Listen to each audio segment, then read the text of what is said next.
Hello बच्चों। तो solution का आज lecture number 13 depression in freezing point start करने जा रहे हैं। ये भी एक कॉलिगेटिव प्रॉपर्टी है।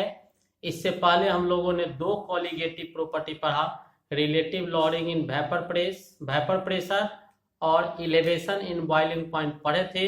तो बहुत ही छोटा सा और खूबसूरत सा टॉपिक है डिप्रेशन इन फ्रीजिंग पॉइंट। ये भी एक कॉलिगेटिव प्रॉपर्टी है। तो चलिए स्टार्ट करते हैं। एक colligative property depression in freezing point. Good morning to all of you. I am Birsen Kumar in your most beautiful channel Sharda chemistry. चलिए स्टार्ट करते हैं। क्या depression in freezing point, depression in freezing point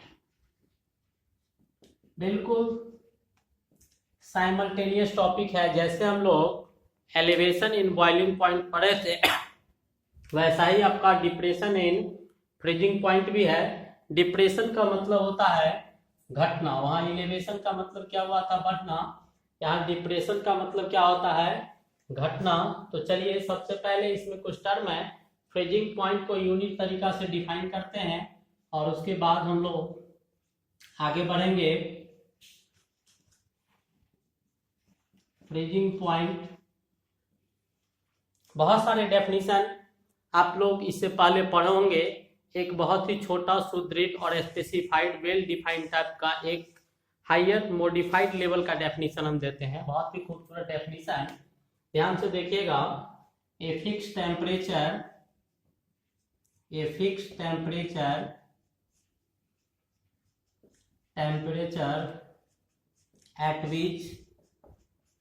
at which vapor pressure of any substance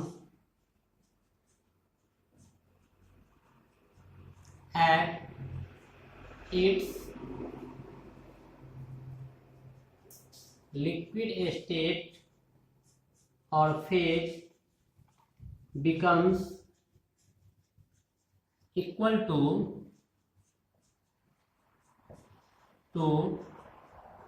the vapor pressure of that substance in solid phase या state. यानी किसी भी substance का vapour pressure liquid state में और सॉलिड स्टेट में जब जिस टेम्परेचर पर समान हो जाता है, वही उसका क्या कहलाता है, फ्रीजिंग पॉइंट कहलाता है। क्या कहलाता है, फ्रीजिंग पॉइंट कहलाता है। इसको एक और चीज हम जानते हैं, तो ये तो वेपर प्रेशर फ्रीजिंग पॉइंट का डेफिनेशन हो गया। एक चीज और हम लोग जानते हैं, इससे पहले भी बताए थे, जैसा कि हम लोग जानते हैं on addition of non volatile solute the vapor pressure of solution decreases। क्या होता है, जैसे ही हम लोग नॉन वोलेटाइल सॉल्यूट को मिलाते हैं, वैसे ही वेपर प्रेशर किसी भी सब्सटेंस का क्या कर जाता है, घट जाता है। उसमें भी वही कंडीशन आया था इलेवेशन इन बॉइलिंग पॉइंट में। यहाँ पर भी क्या हो जाएगा, तो यहाँ पर भी वेपर प्रेशर घटेगा। वो कैसे घटता है, उसका मान क्या होगा, और इसी डेफिनेशन और इसकी मदद से हम एक डायग्राम बनाते हैं। उस डायग्राम को ध्यान से देखिएगा, ग्राफ ही सब चीज शो करेगा आपको। एक तरफ ग्राफ में हम वेपर प्रेशर को लेते हैं और एक तरफ टेम्परेचर को लेते हैं। ध्यान से समझिएगा, बिल्कुल कंसंट्रेट होके देखते रहिएगा, समझ में आएगा। एक तरफ वेपर प्रेशर लिए हैं, दूसरे तरफ टेम्परेचर लिए हैं।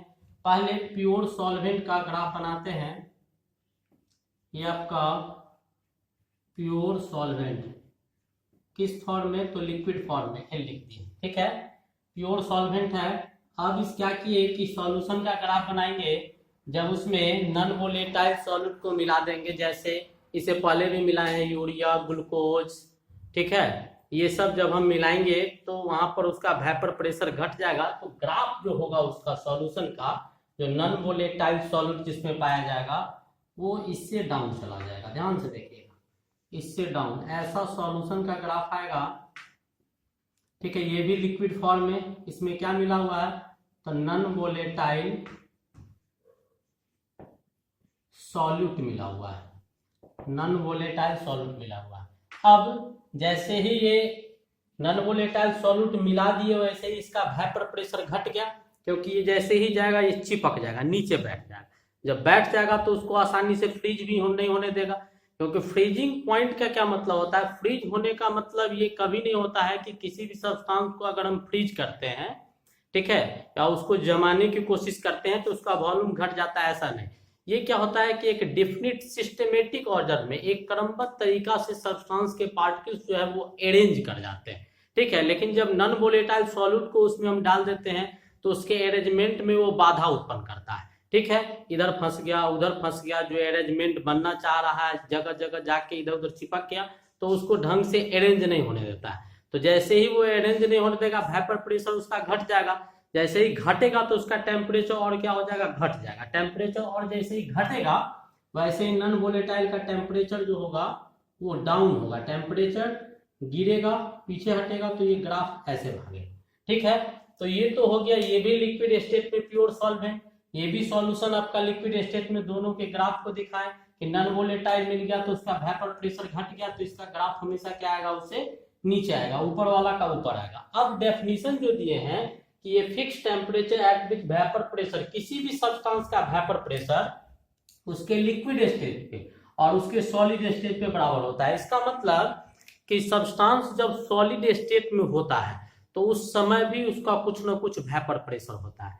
जब सॉलिड स्टेट में सब्सटेंस होगा तो उस समय भी जब हम उसको हीट करेंगे तो उसके भी सब्सटेंस जो है वो वेपर में कन्वर्ट होंगे और उसका भी कोई ना कोई वेपर प्रेशर होगा। तो सॉलिड स्टेट में जो वेपर प्रेशर होगा सब्सटेंस का, हम उसके डायग्राम को दिखाते हैं तो हमको वेपर प्रेशर पता चलेगा। लगभग उसका वेपर प्रेशर आपको ऐसा दिखाई देगा जैसा हम बना रहे हैं, ध्यान से देखिएगा।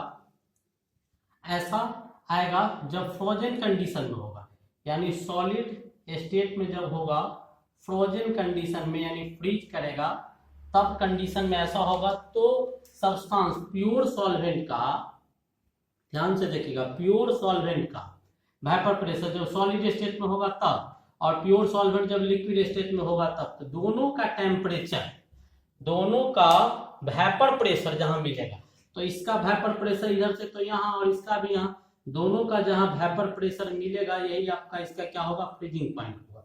और इसी को हम लोग क्या बोलते हैं, टी नॉट एफ बोल सकते हैं। क्या बोल सकते हैं, प्योर सॉल्वेंट का vapour pressure T naught F के बराबर है। अब सॉल्यूशन का ये भी लिक्विड स्टेट में है और ये सॉलिड स्टेट में है, तो कहता है कि लिक्विड स्टेट और सॉलिड स्टेट दोनों का वेपर प्रेशर जहां मिलता है जिस टेम्परेचर पर, वही उसका क्या होता है, फ्रीजिंग पॉइंट। तो यहाँ पर इन दोनों को मिलाएं तो ये इसका क्या हो गया, फ्रीजिंग पॉइंट इसका ये आ गया। किसका, सॉल्यूशन का। जब नॉन वोलेटाइल सॉल्यूट मिला हुआ है तो ये TF के बराबर हो गया। ठीक है, और दोनों के टेम्परेचर का, सॉल्यूट को गिरा दिए तो क्या टेम्परेचर घट गया ना, वेपर प्रेशर, तो यहाँ पर कितना से कमी आ गई टेम्परेचर में, तो वो डेल टी एफ से क्या आ गया है, कमी आ गया। कोई दिक्कत, समझ में आ गया, ग्राफ समझ में आया। चलिए अब यहां से ग्राफ से क्या शो होता है, तो फ्रॉम ग्राफ जो डाटा मिला उसको लिखते हैं। तो फ्रॉम ग्राफ हम लोग क्या देखे, पहला पॉइंट तो ग्राफ से देखने को क्या मिल रहा है कि वेपर प्रेशर जो सॉल्यूशन का है वो आपको प्योर सॉल्वेंट से कम है। तो VP ऑफ सॉल्यूशन कंटेनिंग क्या, नॉन वोलेटाइल सॉल्यूट ना, non volatile solute is lesser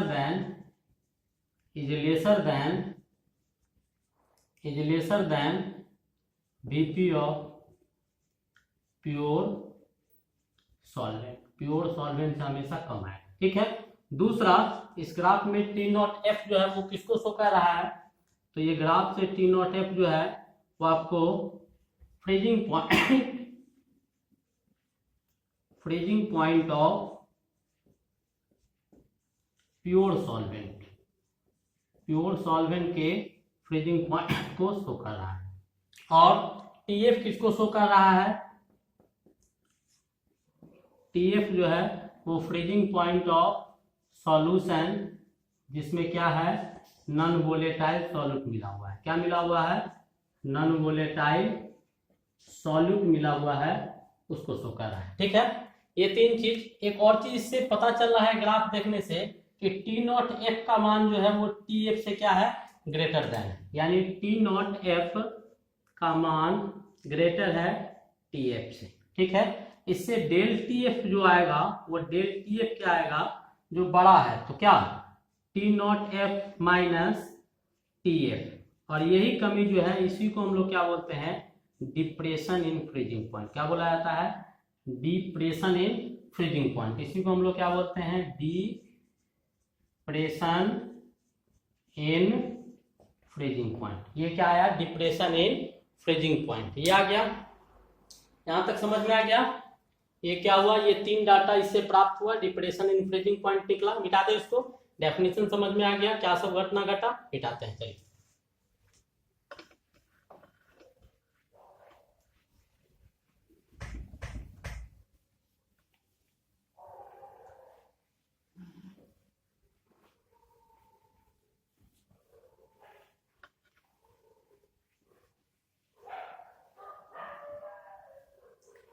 अब जब ये समझ गए तो यहां से एक डेफिनेशन, एक फॉर्मूला हमारे पास आ गया।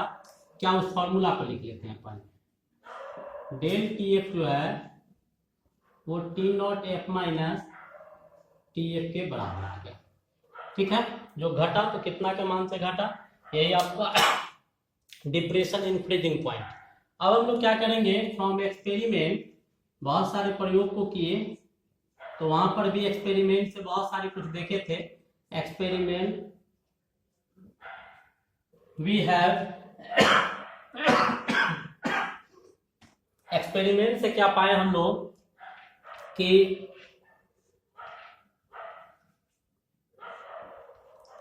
डेल T का मान जो है वो M यानी मोलैलिटी ऑफ सॉल्यूशन, सॉल्यूशन के मोलैलिटी के सीधा समानुपाती होता। इसका मतलब ये हुआ कि डेल TF जो होगा मोलैलिटी, नंबर ऑफ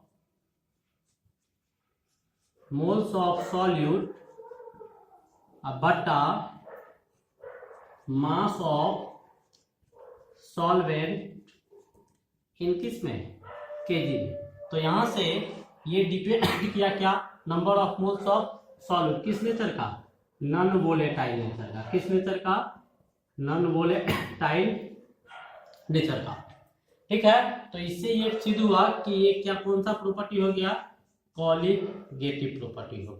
कौन सा प्रॉपर्टी हो गया, कॉलीगेटिव प्रॉपर्टी हो गया। ठीक है, नीचे वाला को मिटा देते हैं। इससे ये पता चला कि ये क्या है, ये कॉलीगेटिव प्रॉपर्टी। अब प्रोबेबिलिटी को हटाएंगे तो डेल TF का मान जो होगा वो एक कांस्टेंट KF गुने M के बराबर होगा। KF जो है ये कौन सा कांस्टेंट है, तो इसको हम लोग मोलल डिप्रेशन कांस्टेंट बोलते हैं। मोलल डिप्रेशन कांस्टेंट बोलते हैं इसको, और इसी को हम लोग क्रायोस्कोपिक कांस्टेंट नाम है, सिंपली क्रायोस्कोपिक कांस्टेंट के नाम से भी जानते हैं। ये के डिपेंड करता है, इसे पहले भी बताए थे, डिपेंड्स ऑन सॉल्वेंट पर डिपेंड करता है, सॉल्यूट से इसको कोई लेना देना नहीं है। KF का यूनिट जस्ट जैसे पहले लिखे थे यहां से निकाल सकते हैं। KF का यूनिट इसका क्या होगा, तो केल्विन, मोलरिटी को इधर लाएंगे तो नंबर ऑफ मोल्स नीचे आएगा, केजी ऊपर चला जाएगा। इसका मतलब केल्विन किलोग्राम पर मोल इसका यूनिट हो जाएगा, केल्विन किलोग्राम पर मोल। अब यहां से हम KF का डेफिनेशन भी दे सकते हैं। KF का डेफिनेशन पूछता है कभी कभी छोटे छोटे एक नंबर में, तो KF का डेफिनेशन निकालने के लिए फॉर डिफाइन KF के एफ को डिफाइन करने के लिए हमको एम क्या लेना होगा, वह नंबर ऑफ मोल्स 1 लेंगे तो हो क्या जाएगा कि डेल टी एफ जो होगा वह किसके बराबर आ जाएगा, के एफ के बराबर आ जाएगा। यानी 1 मोल सॉल्यूट को अगर लेते हैं, ठीक है, और 1 केजी सॉल्वेंट में 1 मोल सॉल्यूट को मिलाएंगे तो उसमें जो टेम्परेचर में गिरावट आएगा नॉन वोलेटाइल नेचर का, वही के एफ के बराबर हो जाता है। किसके बराबर हो जाता है, के एफ के बराबर हो जाता है। तो ऐसे हम लोग के एफ को क्या कर सकते हैं, इजी वे में डिफाइन कर सकते हैं। ठीक है, तो हमारे पास दो फॉर्मूला आया, एक फॉर्मूला डेल टी एफ बराबर के एफ गुणे एम, और एक formula T F del T F बराबर T naught F minus T F के बराबर आया। ठीक है, तो ये छोटा सा कॉन्सेप्ट था, थियोरेटिकल कॉन्सेप्ट इतना ही थे। अब इससे संबंधित हम क्या करते हैं, एक दो पहले क्वेश्चन कर लेते हैं, ठीक है, फिर हम आगे देखेंगे कि इसमें क्या पढ़ना है। ठीक है, मिटा दे, फॉर्मूला ध्यान में रखिएगा।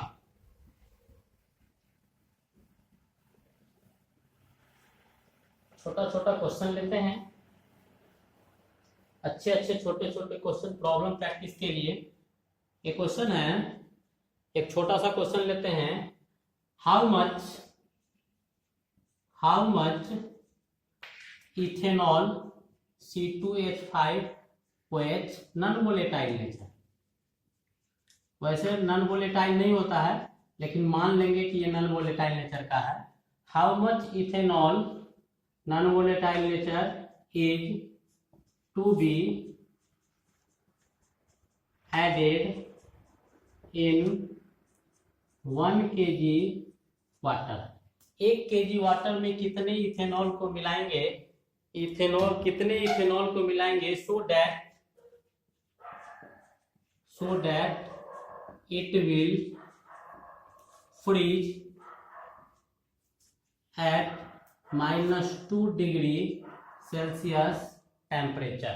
ठीक है, तो कहता है कि कितना इथेनॉल नॉन वोलेटाइल नेचर को 1 kg पानी में मिलाएंगे ताकि ये -2 डिग्री सेल्सियस पर क्या कर जाए, फ्रीज कर जाए, यानी इतना -2 डिग्री सेल्सियस पर जाके जम जाए। तो ये क्वेश्चन में दिया हुआ है के एफ वाटर का, हम लिख देते हैं इंट में, के एफ फॉर वाटर का के एफ 1.86 केल्विन केजी पर मोल हम लोग लेंगे। छोटा सा क्वेश्चन है, कीजिए इसको, सिंपल क्वेश्चन है। तो चलिए देखते हैं सॉल्यूशन क्या होगा इसका। सॉल्यूशन पहले, और एक चीज और कि वाटर का जो फ्रीजिंग पॉइंट जनरली होता है वो 273, freezing point of water 273.15 kelvin या 0 डिग्री सेल्सियस हम ले सकते हैं -2 पर। तो पहले कितना था, 0 डिग्री सेल्सियस, अब कितना हो गया यहाँ पर लिख देते हैं। Freezing point of water 0 degree Celsius, 0 था, अब जब मिला दिए नॉन वोलेटाइल इसको तो -2 हो गया, यानी डेल टी एफ का मान कितना हो गया इसमें क्वेश्चन में, पहले 0 था -2, तो इसमें से इसको घटा देंगे तो कितना आ जाएगा 2। डेल टी एफ का मान 2 आ गया। के एफ हमको निकालना क्या है, मास निकालना है इथेनॉल का। फॉर्मूला होता है डेल टी एफ बराबर के एफ गुने एम होता है। तो डेल टी एफ का मान कितना दिया हुआ है, 2 दिया हुआ है। के एफ का मान कितना होगा तो 1.86। एम का मान क्या होगा, तो एम बराबर होता है number of moles of solute बट्टा मास किसका, सॉल्वेंट का, किसमें तो केजी में। तो number of moles of solute, तो सॉल्यूट के नंबर ऑफ मोल्स कितने होंगे, तो गिवन वेट, तो वेट नहीं पता है तो इसका वेट हम मान लेते हैं कि कितना होगा, x ग्राम होगा, हम अपने मन से मान लेते हैं। तो x ग्राम वेट हो गया। मास इसका निकालना होगा इथेनॉल का, तो C2H5OH इसे पहले भी निकाले हैं, तो इसका 12 × 24 = 5 29 और 16 × 17 यानी कितना 46 आ जाएगा। कितना आ जाएगा 46। तो इतना अपॉन 46। मास ऑफ सॉल्वेंट कितना दिया हुआ है 1 kg, तो ये केजी में ऑलरेडी दिया हुआ है। तो नंबर ऑफ मोल्स निकल गया, ऊपर में कितना मोलरिटी आ गया x/46/1। अब यहां से क्या निकल जाएगा x का मान, तो x = कितना आएगा 2 मल्टीप्लाइड बाय 46 अपॉन 1.86। ठीक है, इसको सॉल्व करेंगे, इसको हटाएंगे, 2 शून्य ऊपर आएगा। ठीक है, इसको सॉल्व कीजिए, काटिए, तो 9 3 लगभग 2 टाइम्स लगभग, और ये लगभग कितना हो जाएगा 50 ग्राम। ठीक है, सिंपल क्वेश्चन था। 50 ग्राम किसको, इथेनॉल को अगर हम मिलाते हैं तो 1 kg वाटर का जो बॉइलिंग पॉइंट 0 डिग्री सेल्सियस था वो घट के कितना हो जाता है -2 डिग्री सेल्सियस पर चला जाता है। ठीक है, एक और क्वेश्चन लेते हैं छोटा सा, मिटा दे मिटा दे।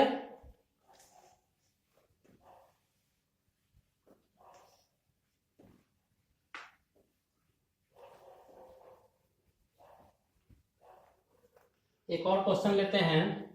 The freezing point of A solution, the freezing point of a solution containing 50 centimeter cube of ethylene glycol, सूत्र लिख देते हैं, ethylene CH2OH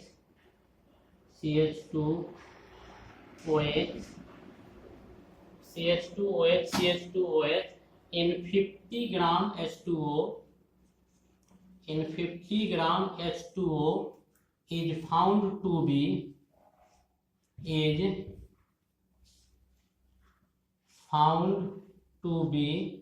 -34 degree Celsius. Calculate the density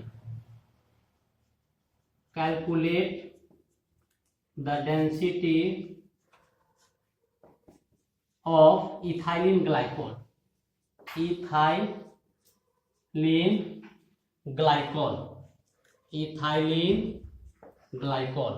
अब कहता है कि the freezing point of A solution, 50 centimetre cube ethylene glycol का solution है। ठीक है, तो 50 ग्राम में अगर 50 सेंटीमीटर क्यूब वॉल्यूम में 50 ग्राम H2O में अगर इतना वॉल्यूम इथाइलिन ग्लाइकोल को मिला देते हैं तो इसका फ्रीजिंग पॉइंट -34 डिग्री सेल्सियस हो जाता है। तो इथाइलिन ग्लाइकोल का डेंसिटी क्या होगा।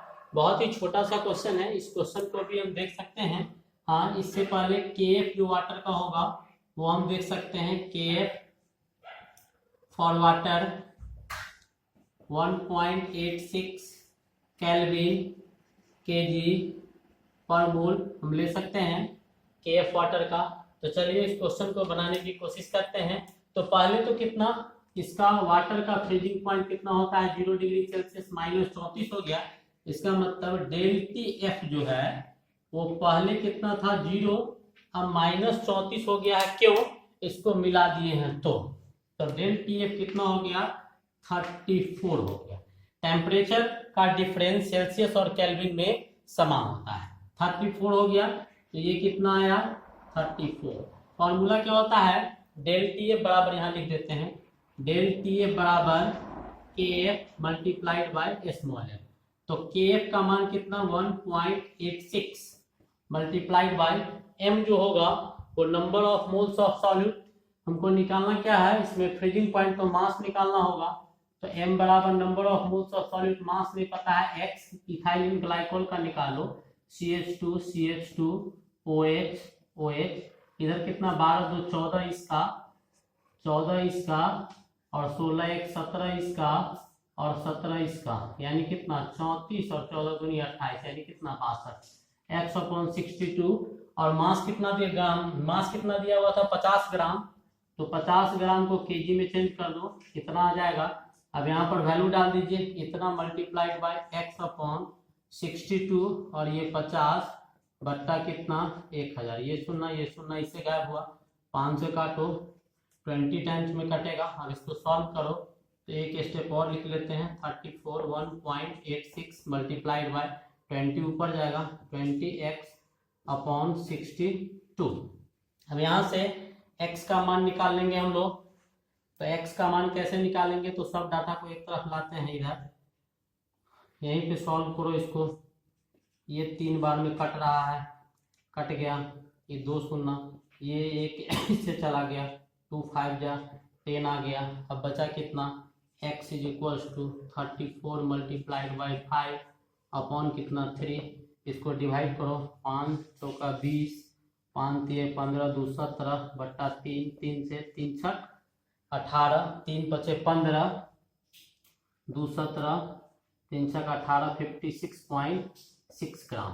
ये आ गया क्या, मास आ गया किसका, इथेनॉल का मास आ गया। हमको निकालना क्या है, डेंसिटी। वॉल्यूम दिया हुआ है इसमें कितना, डेंसिटी बराबर मास बटा वॉल्यूम। तो मास कितना आया 56.6 ग्राम, और वॉल्यूम कितना दिया हुआ था इसमें, वॉल्यूम दिया हुआ है 50 सेंटीमीटर क्यूब, 50 सेंटीमीटर क्यूब। इसको कैंसिल करेंगे, 5 से काट दीजिए, तो 5 दाएं के 50, 5 इकाई 5, 5 इकाई 5, 5 के 15, यानी ये 1.13 ग्राम पर सेंटीमीटर क्यूब। ठीक है, छोटा सा क्वेश्चन था, समझ में आ गया। मिटा दे, मिटा दे। चलिए अब एक और कंडीशन का, इससे पहले भी देखे थे पिछले लेक्चर में कि केबी नहीं दिया हुआ था, तब क्या किए थे, रेयरेस्ट अपॉन ऑफ रेयर एक कंडीशन है। इससे पहले भी रेयरेस्ट अपॉन रेयर का चर्चा किए थे कि if KF is not given then we have to use this formula to solve KF. तो केएफ निकालने के लिए एक फॉर्मूला हम लिखते हैं, केएफ बराबर आर टी नॉट एफ का होल स्क्वायर गुने molar mass upon 1000 multiplied by latent heat of vaporisation, vaporisation करते हैं लेटेंट हीट ऑफ फ्यूजन। ये होता है, इस फॉर्मूला की मदद से हम लोग केएफ क्या कर सकते हैं, निकाल सकते हैं। इसमें आर क्या होता है, तो आर आपका यूनिवर्सल गैस कांस्टेंट होता है, यूनिवर्सल गैस कांस्टेंट आर होता है। आर का मान 8.314 जूल पर केल्विन पर मोल या 2 कैलोरी पर केल्विन पर मोल हम लोग आर का मान ले सकते हैं। आर का मान यही होता है। अब इसके बाद हम लोग एम जो होता है वो क्या होता है, मोलर मास होता है। मोलर मास किसका, तो सॉल्वेंट का, सॉल्यूट का नहीं, सॉल्वेंट का। उसके बाद आपका टी नॉट एफ जो होगा ये क्या होगा, तो freezing point of solvent. Solvent का फ्रीजिंग पॉइंट किस में लेंगे, तो यहाँ पर ध्यान रखेंगे स्टैंडर्ड यूनिट केल्विन में ही हम लोग लेंगे। और डेल एच जो फ्यूजन का होता है वो क्या होता है, यहाँ पर molar enthalpy of fusion, molar enthalpy of fusion लेंगे। Molar enthalpy of fusion, del H fusion जो है उसको थोड़ा सा समझते हैं। डेल एच फ्यूजन ये क्या होता है कि मोलर मास गुने latent heat of fusion, latent heat of fusion, molar mass गुने latent heat of fusion. Del H जो हम लेंगे फ्यूजन, ये हम लोग ले सकते हैं मोलर मास गुने लेटेंट हीट ऑफ फ्यूजन। जब ये 1 ग्राम के लिए डिफाइन होता है और इसी को 1 मोल में कन्वर्ट करना होता है, तो मोलर मास से हम क्या कर देते हैं, गुना कर देते हैं। तो 1 मोल के लिए जो फ्यूजन का टेम्परेचर होगा वो आपको कैलकुलेट हो जाता है। ठीक है, इस पर वो फ्रीज करेगा। ठीक है, इससे संबंधित एक क्वेश्चन देखें, इससे भी संबंधित छोटा सा एक क्वेश्चन करते हैं जिसमें केएफ निकालना होगा। Calculate KF for a solvent, calculate KF for a solvent, calculate KF for a solvent has freezing point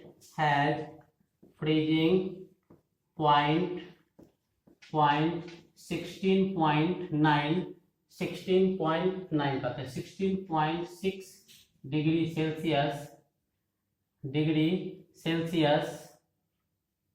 if latent heat of fusion is, यदि उसका latent heat of fusion जो है वो आपको 180.75 जूल पर केजी दिया गया हो, पर केजी कहते हैं, पर ग्राम दिया गया हो, तो calculate the KF for a solvent has freezing point 16.6 degree C if latent heat of fusion इतना दिया गया है। तब हमको निकालना क्या है इसका KF का मान, तो फॉर्मूला क्या जानते हैं, KF बराबर हम लोग क्या लिखे हैं फॉर्मूला R का मान, तो ये जूल में दिया हुआ है तो जूल का वैल्यू लेंगे यानी 8.314 ले लेंगे। T0F जो हो जाएगा वो कितना हो जाएगा, तो 273 होता है, वाटर का कितना 273.15 वाटर का फ्रीजिंग पॉइंट, और फ्रीजिंग पॉइंट 273.15 और इसका कितना है तो 16.6 दिया हुआ है, जोड़ेंगे तो आ जाएगा 5, 6 1 7 और इधर ये हो जाएगा 7 3 10, 7 1 8 और ये कितना हो जाएगा 2 1 3 2 280 पॉइंट कितना आ जाएगा 289.6 कितना आएगा 289 पॉइंट लगभग 273 ले लो, चलो 6 ले लिए, इधर 6 3 9 289.6 कितना, तो 289.6 का होल स्क्वायर T0F आ गया।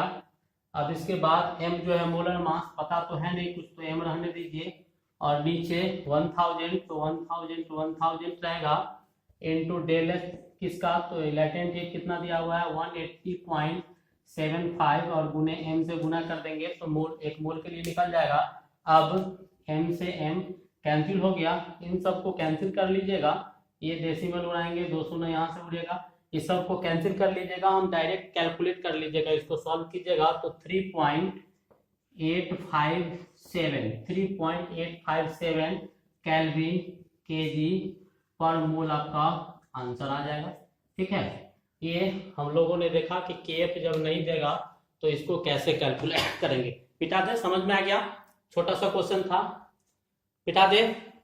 अब एक छोटा सा क्वेश्चन NCERT का करते हैं जिसमें पहले वाले कंसंट्रेशन टर्म का इस्तेमाल किया गया है, पहले वाले कंसंट्रेशन टर्म का इस्तेमाल किया हुआ एक छोटा सा क्वेश्चन है, उस क्वेश्चन को करते हैं। ए 5% सॉल्यूशन, क्वेश्चन है ए 5% सॉल्यूशन बाय मास दिया हुआ है, 5% solution by mass of sugar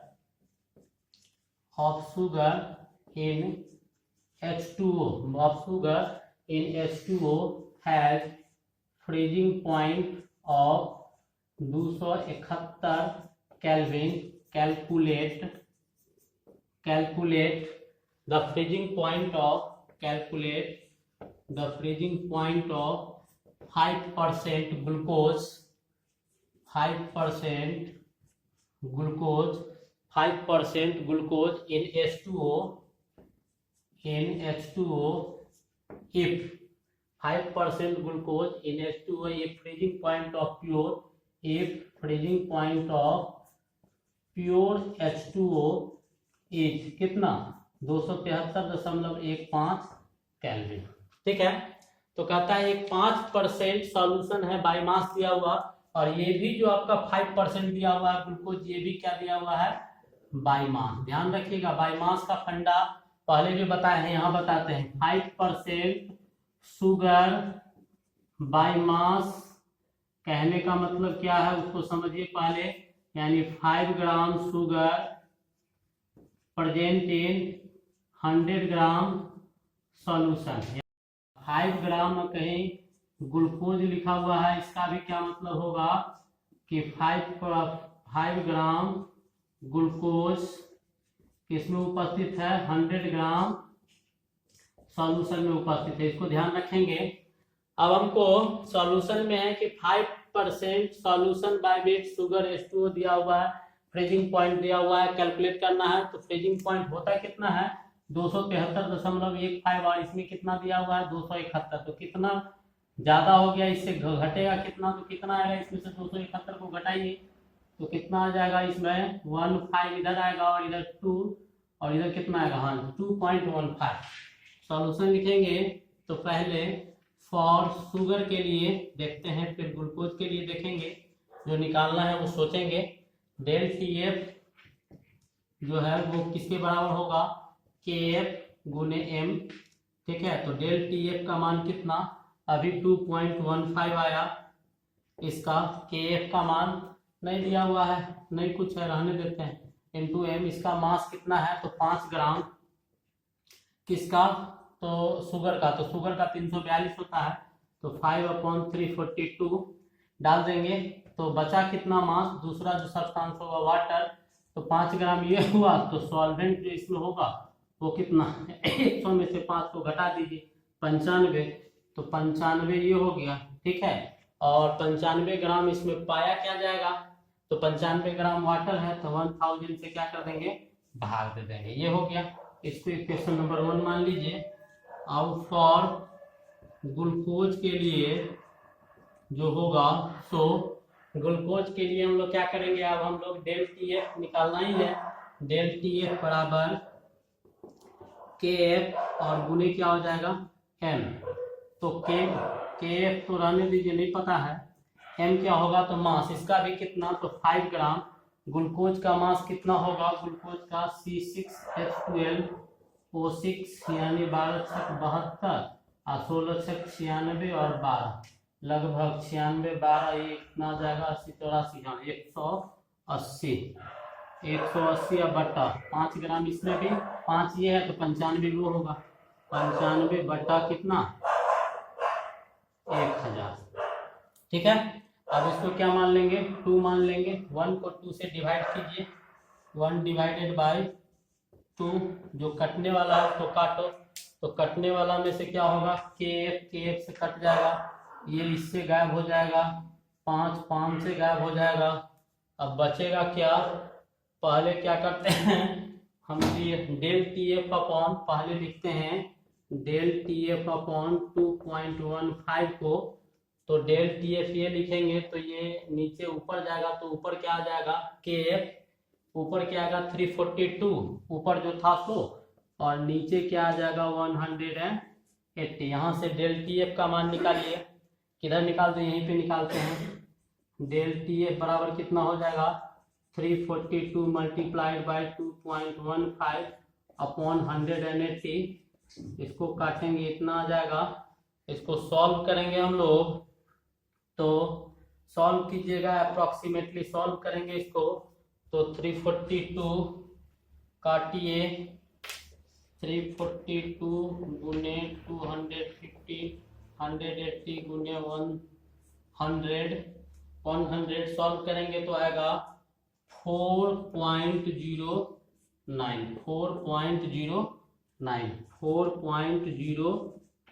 कितना आ जाएगा 4.09। तो इतना टेम्परेचर क्या हो गया, घट गया, इतना टेम्परेचर क्या हो गया, घट गया। तो TF निकालना है, तो TF बराबर, इसके बाद यहाँ देख लीजिएगा, TF बराबर कितना घट गया, T0F में से 4.09 घट गया, यानी 273.15 में से 4.09 क्या हो गया, घट गया। तो जैसे ही इसको घटाएंगे वैसे ही 269.06 लगभग इतना, क्योंकि टेम्परेचर चेंज है, इतना ही आ जाएगा। यही आपका क्या हो गया, आंसर हो गया। इस प्रकार हम लोगों ने क्या किया कि डिप्रेशन इन फ्रीजिंग पॉइंट को कंप्लीट किया। मन लगा के पढ़ते रहेगा, तब तक के लिए बेस्ट ऑफ लक।